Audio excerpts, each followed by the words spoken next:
Hello everyone, welcome back to Shiksha Samadhan YouTube channel.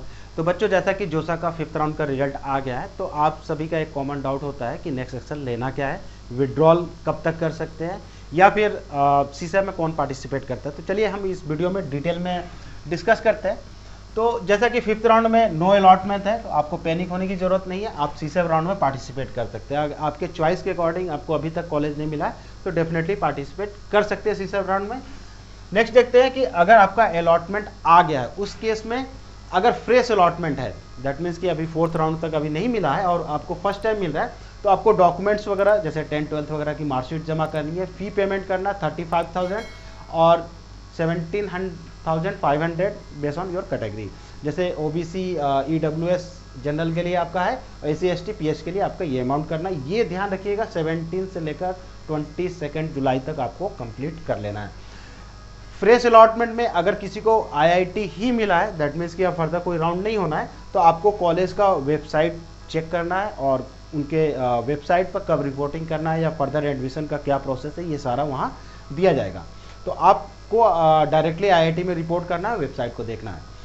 Next देखते हैं कि अगर फ्रेश अलॉटमेंट में अगर किसी बच्चे को NIT सिस्टम मिलता है, दैट मीन्स कि अभी तक उनको कुछ नहीं मिला था और NIT IIT GFTI इसी में से क्यों मिलता है, तो और उनको पार्सली एडमिशन फीस, ये प्रोसेस आप कंप्लीट कर चुके हैं, जैसे फ्रेश मिला है, अब आपको फिर से 45,000 और 20,000 कैटेगरी के अकॉर्डिंग आपको पे करना है 70 से 26 जुलाई के बीच में।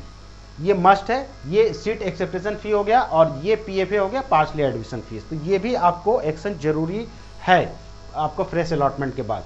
और आपको अभी ज़रूरत नहीं है रिपोर्ट करने का, जैसे कि आप CSEP वगैरह में पार्टिसिपेट करना है तो आप बाद में भी कर सकते हैं। अगर जो कैंडिडेट फ्रीज कर दिया वो कॉलेज और ब्रांच से सेटिस्फाई है, तो वो कॉलेज का वेबसाइट चेक करते रहेंगे और आप उससे पहले भी रिपोर्ट कर सकते हैं। और जिन बच्चों को CSEP में जाना है, वेट करना है, सेकेंड राउंड के बाद ही आप रिपोर्ट करेंगे। क्लासेस के डेट वगैरह सब आपको वेबसाइट पर मिल जाएगा। सेकेंड देखते हैं कि जो आपका अलॉटमेंट आया है, तो कुछ बच्चों का जो भी चॉइसेस फिल किए होंगे, तो या तो अपग्रेड हुआ होगा, दैट मीन्स कि अपर चॉइसेस के अकॉर्डिंग मिले होंगे, या रिटेन आपका होगा। तो रिटेन में अगर आपका IIT सिस्टम मिला है, अगर IIT ही मिला है आपको, तो सिंपल आपको डायरेक्टली जो है उन बच्चों को कॉलेज में देखना, जो कि अभी 4th राउंड तक उनको IIT ही कैरी फॉरवर्ड हो रहा था और 5th राउंड में भी IIT है, तो वो कॉलेज को डायरेक्टली वेबसाइट पर जाएंगे और रिपोर्ट करेंगे। जिन बच्चों का अपग्रेड होकर NIT सिस्टम में ही है, तो उन्होंने 4th राउंड तक आपको मिला था कोई भी NITs या IIT GFTI, उनको भी पहले से 4th राउंड तक जिनको पहले मिला था, उनको भी ये 45,000 और 20,000 बेस्ड ऑन कैटेगरी आपको 70 to 26 जुलाई करना है।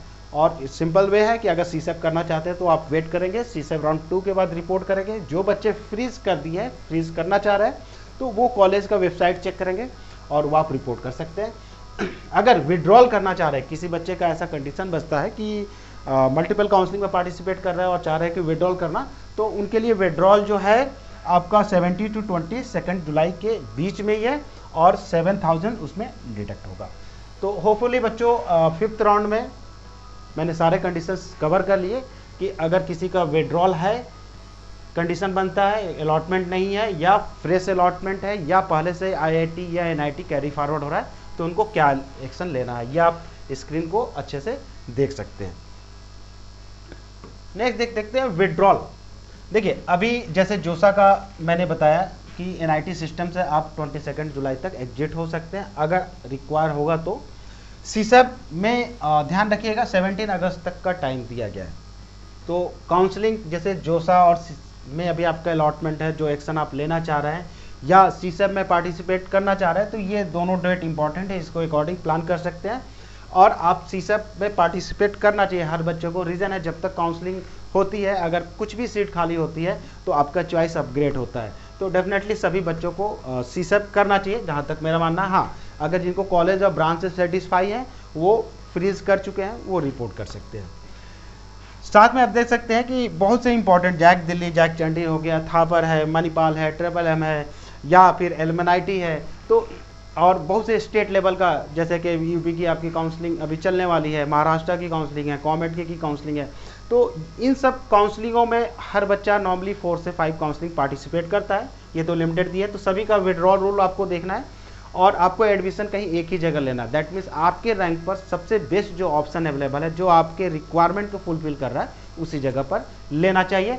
तो जो चॉइसेस फर्दर जो भी काउंसलिंग चल रही हैं, या सीसैप की काउंसलिंग है, या अभी जोसा का 5th राउंड आया है, तो सारा ये अच्छे से आपको एनालाइज करना है कि आपके लिए बेस्ट जो है काउंसलिंग का मूवमेंट कहाँ चल रहा है।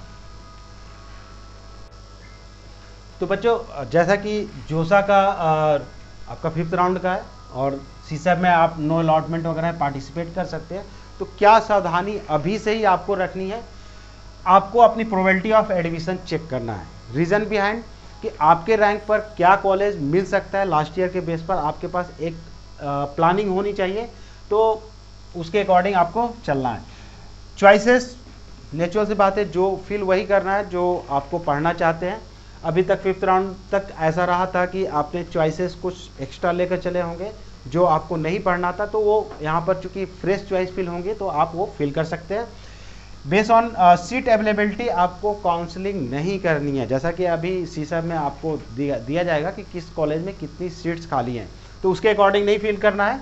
एनआईटी प्लस सिस्टम में जितने भी कॉलेज हैं, जितने भी ब्रांच हैं, वो सारे इसमें रिफ्लेक्ट करेंगे जब चॉइस फिलिंग सीसैप की करेंगे।